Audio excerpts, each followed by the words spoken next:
నమస్తే welcome to Bharati TV. నేను బాపయ్య. 11 మంది ఎమ్మెల్యేలు 11 నిమిషాలకే వాకౌట్. మా శాసనసభ వేరే ఉంది అని చెప్పేసి ఈ వీడియోకి నేను ఒక టైటిల్ పెట్టాను.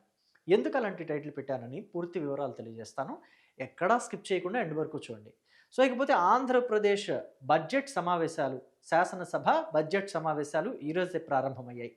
ఈ కార్యక్రమానికి మరి ఆంధ్రప్రదేశ్ శాసనసభ్యులు మొత్తం కూడా హాజరవ్వాలి. 175 నియోజకవర్గాలకు సంబంధించిన శాసనసభ్యులు, వాళ్ళు ఏ పార్టీ వాళ్ళైనా సరే, అధికార పార్టీ వాళ్ళైనా ప్రతిపక్ష పార్టీ వాళ్ళైనా హాజరవ్వాల్సిందే. శాసనసభకి ఎందుకు హాజరవ్వాలి కంపల్సరీగా అని అంటే గనక, రాష్ట్రంలో ప్రతి నియోజకవర్గానికి ఎమ్మెల్యే ఉంటాడు. ఆ నియోజకవర్గం ఎమ్మెల్యేని ప్రజలు ఎన్నుకున్నది ఎందుకు? ఆ నియోజకవర్గంలో ఏ ఏ సమస్యలు ఉన్నాయో వాటన్నిటి గురించి కూడా అసెంబ్లీలో మాట్లాడతారని, అసెంబ్లీలో మాట్లాడితే రాష్ట్ర ప్రజలంతా కూడా చూస్తారు అని చెప్పేసి, అంటే వాళ్ళ నియోజకవర్గాల సమస్యల్ని తీర్చడానికి అతను ఒక ప్రతినిధి. ఆ నియోజకవర్గ ప్రజలకి సంబంధించి అతను ఒక ప్రజాప్రతినిధి కాబట్టి ఖచ్చితంగా శాసనసభకి వచ్చి తీరాల్సిందే. అయితే వైఎస్ఆర్ కాంగ్రెస్ పార్టీ మాత్రం మంకుపట్టు పట్టింది. గత ఏడాదిన్నర నుంచి, అంటే దగ్గరగా 2024 ఎన్నికల తర్వాత పెట్టిన మొదటి శాసనసభ సమావేశాల దగ్గర నుంచి ఇప్పటి వరకు కూడా ఏదో ఒకసారి అరసారి వచ్చారే తప్ప ఇక రాలేదు. అయితే ఇప్పుడు బడ్జెట్ సమావేశాలకి మాత్రం వైఎస్ఆర్ కాంగ్రెస్ పార్టీకి సంబంధించిన ఎమ్మెల్యేలు 11 మంది వస్తారు అని చెప్పేసి తెలుస్తుంది. అయితే వచ్చారు కూడా, నిన్నటి వరకు వస్తారని తెలిసింది, ఈరోజైతే వచ్చారు కూడా. కానీ 11 నిమిషాలకే వెళ్ళిపోయారు 11 మంది ఎమ్మెల్యేలు అని చెప్పేసి కూడా ఇప్పుడు తెలుస్తుంది.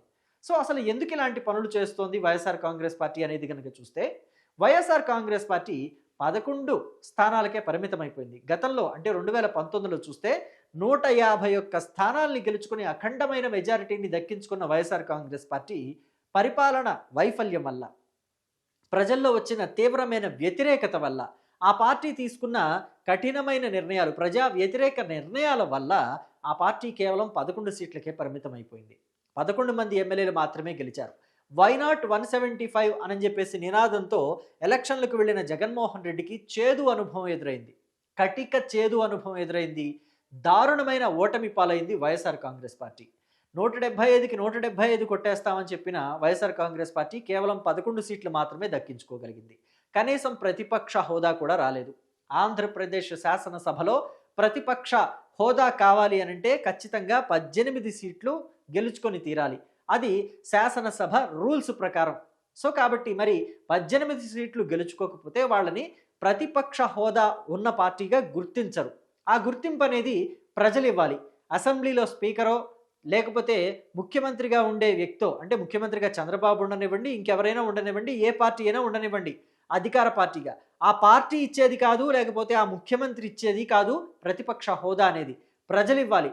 శాసనసభలో స్పీకర్ ఇచ్చేది కాదు, ప్రజలు ఇవ్వాలి.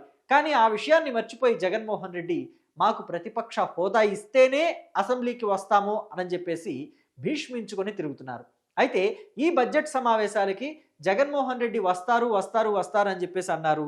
తీరా చూస్తే వచ్చారు, కానీ కేవలం 11 నిమిషాల వరకు మాత్రమే ఉండి వెళ్ళిపోయారు. ఇది అసెంబ్లీలో బడ్జెట్ సమావేశాలకు సంబంధించిన వీడియో.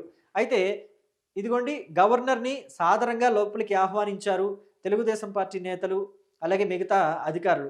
మొత్తానికి సభ ప్రారంభమైన ఒక 11 నిమిషాలకే ఆ 11 మంది వాకౌట్ చేసేశారు. మామూలుగా అయితే గవర్నర్ ప్రసంగం ఆశాంతం వినొచ్చు. గవర్నర్ ప్రసంగం మీకు నచ్చినా నచ్చకపోయినా గవర్నర్ ప్రసంగం మీద కూడా తర్వాత ఇలాంటి సత్యదూరమైన మాటలు గవర్నర్తో ఎలా చెప్పించారని చెప్పేసి, వాటి మీద అభ్యంతరాలు ఉంటే కూడా, వాటిల్లో ఏమైనా సత్యదూరమైన మాటలు ఉంటే కూడా వాటి మీద ప్రశ్నించవచ్చు. అసలు ప్రశ్నించడానికి కూడా అవకాశం లేకుండా గవర్నర్ ప్రసంగం కూడా పూర్తిగా వినకుండా వైసీపీ 11 మంది సభ్యులు, అంటే జగన్మోహన్ రెడ్డితో కలిపి 11 మంది సభ్యులు పూర్తిగా వాకౌట్ చేసేశారు. అంటే అసలు ప్రజలకి సంబంధించిన విషయాలే కదా గవర్నర్ మాట్లాడేది. ఏవో పర్సనల్ విషయాలు, పార్టీ విషయాలు మాట్లాడరు. పూర్తిగా రాష్ట్రానికి సంబంధించిన విషయాలు, ప్రజలకి సంబంధించిన విషయాలు. అయితే ప్రజలకు సంబంధించిన విషయాలని పూర్తిగా వినే అంతా కూడా ఓర్పు కూడా జగన్మోహన్ రెడ్డికి లేకుండా పోయిందా అని చెప్పేసి ఇప్పుడు ప్రశ్నలు ఉత్పన్నమవుతున్నాయి. అంతేకాదు, కేవలం జగన్మోహన్ రెడ్డికి ఆ ప్రసంగం వినే ఓపిక లేదా, లేకపోతే ఆ అసెంబ్లీ హాల్లో ఒక పక్క చంద్రబాబు ముఖ్యమంత్రి స్థానంలో, ఇంకొక పక్క పవన్ కళ్యాణ్, తనకి ఏమాత్రం నచ్చని వ్యక్తి, ఆ పవన్ కళ్యాణ్ అనే వ్యక్తి ఉప ముఖ్యమంత్రి హోదాలో, అలాగే నారా లోకేష్ ఎందుకు పనికిరాడు, మేము ఓడించేస్తాం, పప్పు అని ముద్ర వేసిన నారా లోకేష్ ఐటీ విద్యాశాఖల మంత్రి హోదాలో ఆ అసెంబ్లీలో ఉండటం అనే దాన్ని జీర్ణించుకోలేక బయటకు వెళ్ళిపోతున్నారా జగన్మోహన్ రెడ్డి అనే మాటలు కూడా ఇప్పుడు వినిపిస్తున్నాయి. ఏది ఏమైనప్పటికీ కూడా జగన్మోహన్ రెడ్డి అసెంబ్లీలోకి వెళ్ళి ఇప్పుడైనా ప్రజా సమస్యల మీద మాట్లాడతారేమో. అంటే ఒక పీపీపీ విధానం గురించి వైఎస్ఆర్ కాంగ్రెస్ పార్టీ వ్యతిరేకించింది. పీపీపీ అంటే ప్రైవేటీకరణ అనేసింది. అలాగే తిరుమల తిరుపతి లడ్డూ వివాదం ఎంత పెద్ద గందరగోళాన్ని సృష్టిస్తుందో రాష్ట్రం అంతా కూడా, ప్రజలంతా కూడా చర్చించుకుంటున్న విషయం. వైఎస్ఆర్ కాంగ్రెస్ పార్టీ హయాంలోనే అంత పెద్ద కల్తీ జరిగింది అనేది అందరూ మాట్లాడుకుంటున్న విషయం. అసలు నెయ్యే లేకుండా సింథటిక్ నెయ్యిని వాడి లడ్డూలు తయారు చేయించారనే విషయం. అలాగే పోలవరం ప్రాజెక్టు ఉంది.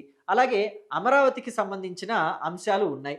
అమరావతిలో నిర్మాణాలు జరగటం లేదని వైసీపీ అంటది, చేస్తున్నామని చెప్పేసి తెలుగుదేశం కూటమి చెప్తుంది. కూటమిలోని పార్టీలు కూడా అదే మాట చెప్తున్నాయి. అలాగే అమరావతి నదీ గర్భంలో ఉంది అనే మాటల్ని కూడా గతంలో జగన్మోహన్ రెడ్డి మాట్లాడారు.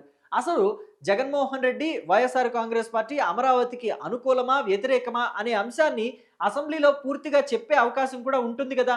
ఒకవేళ వ్యతిరేకమైతే ఎందుకు వ్యతిరేకం కూడా చెప్పే అవకాశం అసెంబ్లీలో దక్కుతుంది కదా. ఎందుకని జగన్మోహన్ రెడ్డి ఇలా అసెంబ్లీకి రాకుండా, అసెంబ్లీలో మాట్లాడకుండా బయటకు వెళ్ళిపోతున్నారు? వాకౌట్లు చేయటం వల్ల వచ్చే ఉపయోగం ఏంటి? అసలు జగన్మోహన్ రెడ్డి ఒక ప్రెస్ మీట్ పెట్టి వీటన్నిటి గురించి మాట్లాడుతూ ఉంటారు.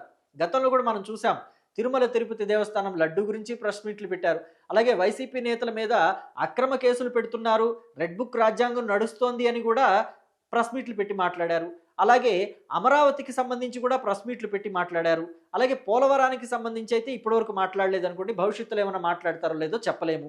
సో వీటన్నిటి గురించి ప్రెస్ మీట్లో మాట్లాడితే కేవలం తన అనుబంధ ఛానళ్ళు, లేకపోతే సాక్షిలోనో, లేకపోతే వైసీపీకి సంబంధించిన యూట్యూబుల్లోనో, సోషల్ మీడియాలో మాత్రమే వస్తాయి. కానీ అసెంబ్లీలో మాట్లాడితే అవి అన్ని ఛానళ్లలోనూ వస్తాయి కదా. తెలుగుదేశం పార్టీ ఛానళ్ళు కూడా, తెలుగుదేశం పార్టీకి అనుబంధంగా ఉండే ఛానళ్ళు, తెలుగుదేశం పార్టీ కోసం పనిచేసే యూట్యూబ్ ఛానళ్ళు, జనసేన కోసం పనిచేసే యూట్యూబ్ ఛానళ్ళు, జనసేన పార్టీ కోసం పనిచేసే అనుబంధంగా ఉండే శాటిలైట్ ఛానళ్ళు అన్నిట్లోనూ వస్తాయి కదా. భారతీయ జనతా పార్టీకి సంబంధించిన వాటిల్లో కూడా వస్తాయి కదా. ఎందుకని జగన్మోహన్ రెడ్డి ఆ విధంగా ఆలోచించట్లేదు? అసలు ఇక్కడ నేను టైటిల్లో కూడా పెట్టాను, మా శాసనసభ వేరేగా ఉంటుందిలే అని చెప్పేసి. ఎందుకు అలా పెట్టాల్సి వచ్చింది అంటే, సజ్జల రామకృష్ణారెడ్డి గతంలో అసెంబ్లీకి సంబంధించి గతంలో ఎమ్మెల్సీలకి సంబంధించి ఎలక్షన్ జరిగినప్పుడు మా ఉద్యోగులు వేరేగా ఉన్నారు అని చెప్పేసి మాట్లాడారు, మా ఓటర్లు వేరేగా ఉన్నారు అని చెప్పేసి మాట్లాడారు. అంటే అప్పుడు వైసీపీ ఓడిపోయింది. ఎందుకు ఓడిపోయింది అంటే, మా ఓటర్లు వేరే ఉన్నారులే అని చెప్పేసి అన్నారు. ఇప్పుడు కూడా అసెంబ్లీకి ఎందుకు రావటం లేదంటే, మరి ఆయన మా అసెంబ్లీ వేరేగా ఉందిలే అని చెప్పేసి ఏమైనా చెప్తారా అనే అనుమానం కూడా ప్రజల్లో కలుగుతుంది. సో అందుకనే నేను అక్కడ థంబ్నెయిల్లో అసెంబ్లీ మాది వేరేగా ఉందిలే అని చెప్పేసి పెట్టాను. సో మొత్తం మీద జగన్మోహన్ రెడ్డి కేవలం 11 నిమిషాలు మాత్రమే అసెంబ్లీలో ఉండి బయటకు వెళ్ళిపోవడాన్ని కూడా ఇప్పుడు అంతా ఆశ్చర్యంగా చెప్పుకోవడమే కాదు, ఆ పార్టీని ఎద్దేవా కూడా చేస్తున్నారు తెలుగుదేశం పార్టీ, జనసేన పార్టీ వాళ్ళు. ఉన్నదే 11 మంది, 11 నిమిషాలకే బయటకు వెళ్ళిపోయారు 11వ తేదీన అని చెప్పేసి మళ్ళీ ఇంకొక దాన్ని ఏమంటారు, ట్రోలింగ్ జరుగుతోంది వైఎస్ఆర్ కాంగ్రెస్ పార్టీ మీద. సో దీని మీద మీరేమంటారు? అసలు జగన్మోహన్ రెడ్డి బాధ్యత కలిగిన ప్రతిపక్ష నాయకుడిగా, ప్రతిపక్ష హోదా ఉన్నప్పటికీ లేకపోయినప్పటికీ ప్రతిపక్షంలో ఉన్న పార్టీ అయితే వైఎస్ఆర్ కాంగ్రెస్ పార్టీయే. మరి బాధ్యత కలిగిన ఒక పార్టీ అధినేతగా అయినా అసలు అసెంబ్లీకి వెళ్ళి వైఎస్ఆర్ కాంగ్రెస్ పార్టీ తరఫున ప్రజల వాణిని అక్కడ ఎందుకని వినిపించదలుచుకోవటం లేదు? అసలు హోదా ఇస్తేనే, ప్రత్యేక హోదా ఇస్తేనే, ప్రతిపక్ష హోదా ఇస్తేనే అసెంబ్లీకి వస్తాను అని చెప్పేసి జగన్మోహన్ రెడ్డి భీష్మించుకొని కూర్చోవటం ఎలా ఉంది? అయితే మరి ప్రతిపక్ష హోదా ఇవ్వకపోతే అసెంబ్లీకి రానే రాను అని చెప్పి తెగేసి చెప్పిన జగన్మోహన్ రెడ్డి ఇప్పుడు గవర్నర్ మీటింగ్కి ఎందుకు వచ్చారు? గవర్నర్ ప్రసంగం వరకు మాత్రమే వచ్చి అలా వచ్చి అటెండెన్స్ వేయించుకొని ఎందుకు వెళ్ళిపోయారు? అంటే వేటు పడుతోందని భయపడ్డారా? వేటు పడితే మళ్ళీ అసెంబ్లీ ఎన్నికలకు వెళితే, అంటే బై ఎలక్షన్కి వెళితే గనక అసెంబ్లీలో ఆ 11 స్థానాలకి సంబంధించి బై ఎలక్షన్ జరిగితే ఎన్ని ఓడిపోతామో ఎన్ని గెలుస్తామో చెప్పలేము. కాబట్టి భయపడ్డారు జగన్మోహన్ రెడ్డి. బై ఎలక్షన్ వస్తుందేమోనని చెప్పేసి వేటు పడకుండా తప్పించుకోవడానికి మాత్రమే ఈ సెషన్కి వచ్చారు. జస్ట్ అలా వచ్చి హాజరైంచుకొని 11 నిమిషాలుండి 11 మంది వెళ్ళిపోయారు అని చెప్పి అనుకోవాలా? ఏమని అనుకోవాలి అని చెప్పేసి కూడా ఇప్పుడు ప్రజలంతా ఆశ్చర్యంలోనూ ఒక గందరగోళంలోనూ ఉండిపోయారు. వైఎస్ఆర్ కాంగ్రెస్ పార్టీ ఎందుకు ఇలా బిహేవ్ చేస్తుంది అని చెప్పేసి. అయితే మీరేమనుకుంటున్నారు? జగన్మోహన్ రెడ్డి ఎందుకు వచ్చినట్టు అసలు ఈ అసెంబ్లీ సెషన్స్కి? 11 మందితో వచ్చి కేవలం 11 నిమిషాలు మాత్రమే ఉండి 11వ తారీఖు జరిగిన ఈ అసెంబ్లీ సెషన్స్కి 11 నిమిషాలు మాత్రమే ఉండి వెళ్ళిపోవటం పట్ల మీరేమనుకుంటున్నారు? జగన్మోహన్ రెడ్డి మీద అలాగే వైఎస్ఆర్ కాంగ్రెస్ పార్టీ మీద జరుగుతున్న ట్రోలింగ్ అనేది కావాలని జగన్మోహన్ రెడ్డి తన చేతులారా చేసుకుంటుంది అనుకోవాలా? లేకపోతే అలా ఆయనకు తెలియకుండా ఆయనే దొరికిపోతున్నారనుకోవాలా? జగన్మోహన్ రెడ్డిని ఆ పార్టీ నుంచి ఇంకా 10 మంది ఎమ్మెల్యేలని గెలిపించి ప్రజలు అసెంబ్లీకి వెళ్ళమంటే వాళ్ళు వెళ్లకుండా ప్రతిపక్ష హోదా ఇవ్వలేదు అని చెప్పేసి ఒక సాకు చూపించడం, కానీ ఇప్పుడు వచ్చేసి అసెంబ్లీకి అలా వచ్చి ఇలా వెళ్ళిపోవటం అనేదాన్ని జగన్మోహన్ రెడ్డి బై ఎలక్షన్కి భయపడి వచ్చారనుకోవాలా? లేకపోతే జస్ట్ అలా ఈసారైనా వచ్చి కనపడి వెళదాం అని చెప్పేసి అనుకుని కేవలం అలా కనపడి వెళ్ళటానికి వచ్చారనుకోవాలా? మీ అభిప్రాయాన్ని కమెంట్ బాక్స్లో చెప్పండి. Thank you.